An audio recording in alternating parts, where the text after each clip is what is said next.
कि बड़ा हसीन है इनकी जवान का जादू,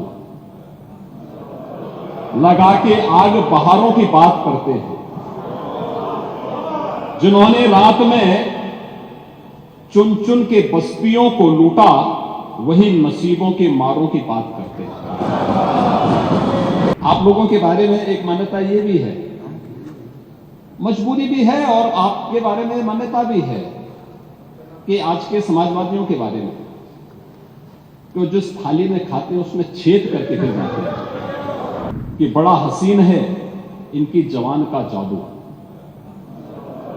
लगा के आग बहारों की बात करते हैं।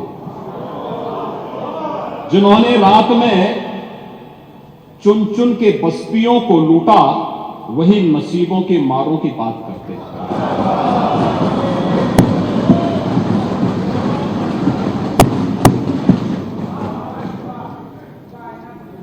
महोदय, ये उर्दू नहीं है, ये सब हिंदी। आपको मैं बताना चाहता हूं, आपको मैं एक और बात बताना चाहता हूं, जो भी नेता प्रतिपक्ष कह रहे थे। जब उत्तर प्रदेश की स्थानीय बोलियों को इस सदन में महत्व मिला, उनके द्वारा कहा जा रहा था, उन्होंने विरोध किया था। ठीक उनकी सोच है, ये समाजवादी संस्कार भी है कि हर अच्छे कार्य का विरोध करना है, हर अच्छे कार्य का विरोध करना है। उन्होंने कहा कि हिंदी इस सदन की भाषा है, तो हिंदी को तो हटाया नहीं। इस सदस्यों को एक छूट दी गई है कि किसी भी इन बोलियों में बोल सकता है, हिंदी में ट्रांसलेट की उसकी सुविधा मिलेगी। इस सुविधा है, थोपा नहीं गया है। दूसरा, भोजपुरी हो, अवधी हो, बुंदेली हो या ब्रज हो, पांडे जी, इनकी लिपि भी देवनागरी है, कोई दूसरी लिपि नहीं है। संविधान के द्वारा घोषित जो व्यवस्था है, उसी के दायरे में सारा कार्य हुआ है। आप जैसे उम्रदराज व्यक्ति को तो इसका स्वागत करना चाहिए, इसका स्वागत करना चाहिए। ओह, मैं इसीलिए कह रहा हूं, देवनागरी ही लिपि है और उसी दायरे में सारा कार्य हुआ है। और इसीलिए मैं आपके संज्ञान में लाना चाहूंगा कि ये जो कार्य है, इस कार्य के साथ हमें उसी सकारात्मक भाव के साथ जुड़ना चाहिए। मैं आपके विरोध को कभी उसका न मैं उपास उड़ाता हूं, न मैं उसको बहुत उसके साथ जोड़ता हूं, क्योंकि मैं जानता हूं आपकी आदतों, मुझे मालूम है। आप लोगों के बारे में एक मान्यता ये भी है, मजबूरी भी है, और आपके बारे में मान्यता भी है कि आज के समाजवादियों के बारे में, तो जिस थाली में खाते हैं उसमें छेद करके फिर जाते हैं। और ये जो आप लोगों के बारे में मान्यता है, उसी के बारे में मैं आपसे कहना चाहूंगा कि महोदय, जब हम महाकुंभ के बारे में चर्चा कर रहे हैं, और ये आयोजन नहीं, आपके बारे में इसलिए बोल रहा हूं, मैं आऊंगा उस पर भी, मैं उस पर भी आऊंगा भी, उस पर भी मैं आ रहा हूं। जब एक महाकुंभ का विरोध पहले दिन से कर रहे थे, महोदय, मैं एक एक करके इनके बयानों को यहां पे उद्धृत करना चाहूंगा, और पिछले सदन में भी मैं याद दिलाना चाहूंगा, जब हम लोग यहां पे इसी सदन में आए थे, तो महाकुंभ पे चर्चा, उस समय महाकुंभ की तैयारियां चल रही थी और चर्चा के लिए एक दिन निश्चित किया गया था। आप लोगों ने सदन नहीं चलने दिया, सदन नहीं चलने दिया। अच्छा होता महाकुंभ के पहले इस सदन में पूरे दिन भर की चर्चा होती, हम उस व्यवस्था के बारे में चर्चा करते, आपके अनुभव का लाभ लेते, लेकिन आपने चर्चा नहीं होने दी। लेकिन पहले दिन से ये चर्चा, पहले दिन से ये अफवाह और इस प्रकार का दुष्प्रचार आपके द्वारा निरंतर होता रहा।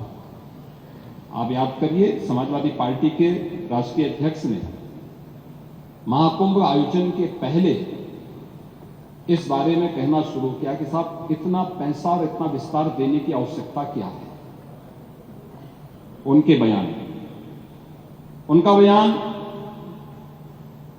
कि हमारी सरकार से अपील है कि बहुत सारे बुजुर्ग जो 65 साल से ऊपर और 70 साल से ऊपर के लोग हैं स्नान नहीं कर पाए।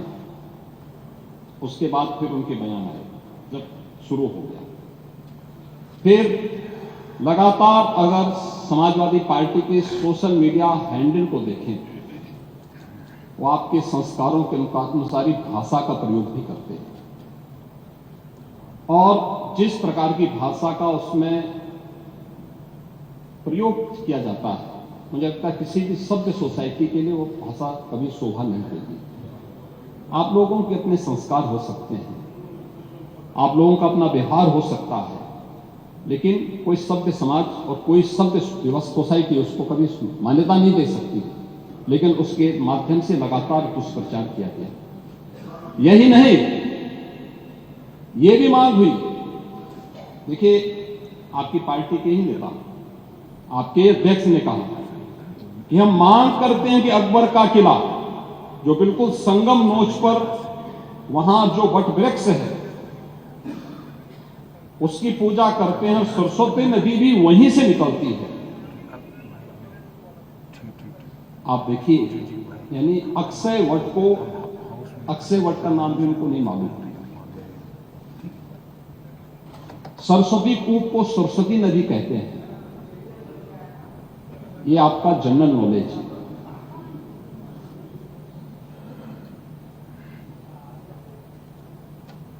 इन्होंने कहा महाकुंभ कोई शब्द नहीं, क्योंकि महायोजन के लिए बहुत सारा पैसा निकालना था, पैसे की बर्बादी करनी थी, इसलिए नाम भी इन्होंने महायोजन दिया।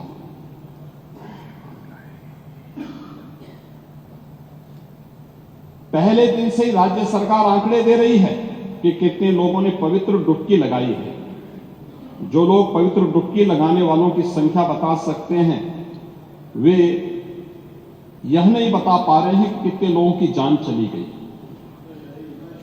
इनके एक सहयोगी आ रहे हैं, चिंता मत करिए, एक एक प्रश्न का उत्तर देंगे, थोड़ा पेशेंस रखिए।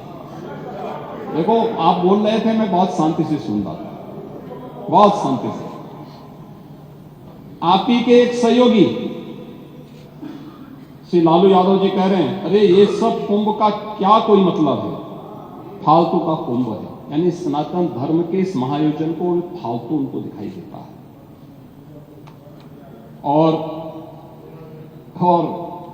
इनके एक और सहयोगी उससे भी 2 कदम आगे आकर के कहती हैं कि महाकुंभ मृत्यु कुंभ में बदल गया है। ये क्या है? ये क्या है? मल्लिकार्जुन खड़गे, कांग्रेस के नेता, अध्यक्ष, कहते हैं कुंभ भगदड़ में हजारों लोग मारे गए।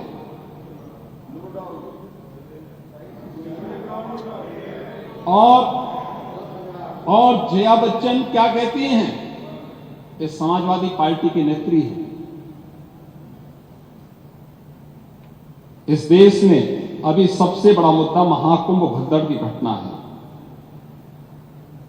उन मृतकों की सही संख्या बतानी चाहिए और जनता को सफाई देनी चाहिए। उन्होंने आगे क्या बात कही? उन्होंने कहा व्यवस्थाएं आम आदमी के लिए नहीं बल्कि वीआईपी के लिए थी। शवों को गंगा में बहा दिया गया, इससे पानी प्रदूषित हुआ है।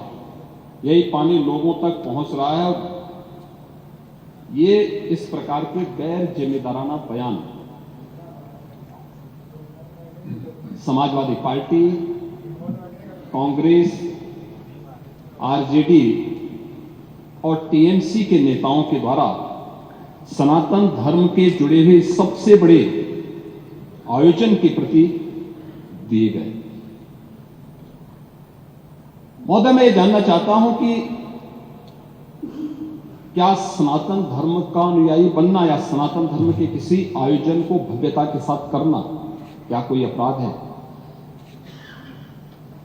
उस आयोजन को उन सीमाओं के साथ, उस आस्था को सम्मान देकर के आगे बढ़ाना क्या कोई अपराध है? और अगर अपराध है तो हमारी सरकार इस अपराध को कर रही है और आगे बढ़ रही है।